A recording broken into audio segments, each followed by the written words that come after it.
कि सर आज रीट लेवल 1 रद्द को लेकर और रीट लेवल 2 बहाली को लेकर कोई अहम सुनवाई नहीं हुई। ये जो सुनवाई हुई थी ये एबीपी की तरफ से आयुष मल जी की तरफ से जो पीआईएल दायर की गई थी उसको लेकर सुनवाई हुई थी। उसमें आयुष मल जी ने जो अंतर सिंह नेहरा का जो कलेक्टर का ऑर्डर था उस पर भी बात की थी, उन्होंने अपना पक्ष भी रखा था।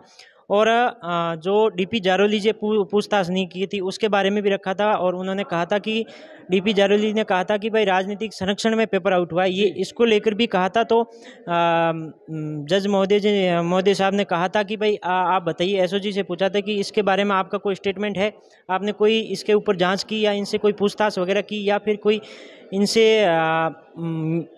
ये जो स्टेटमेंट दिया इसके बारे में कोई आपने कुछ किया कि? तो उन्होंने कहा था ये तो हमने रिकॉर्ड भी नहीं किया, ना तो कोई पूछताछ की। तो उन्होंने उन्होंने ये भी कहा था कि भाई जो स्टेटमेंट दिया है उसको लेकर डीपी जालोली से भी पूछताछ की जाए।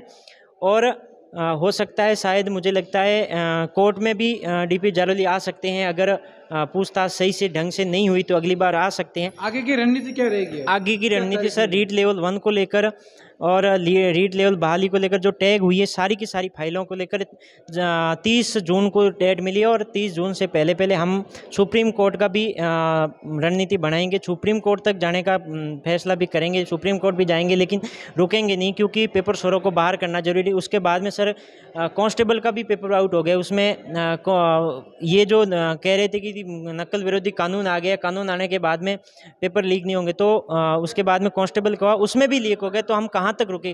और इसकी क्या गारंटी है कि 2022 में जो रीट का पेपर हो रहा है वो आउट नहीं होगा? उसको लेकर हम सुप्रीम कोर्ट तक भी लड़ेंगे। पेपर लगातार आउट हो रहे हैं, चाहे पुलिस कांस्टेबल का हो, कानून लगाने के बाद में, लेकिन वो कानून भी धरातल पर अमली जामा नहीं पहचाना पाया है। और वर्तमान में अब 30 तारीख को हाईकोर्ट में बड़ा कुछ फैसला होने वाला है और सुप्रीम कोर्ट का भी रुख इन्होंने कर लिया। खास रिपोर्ट कुलदीप चारण के साथ, जयपुर।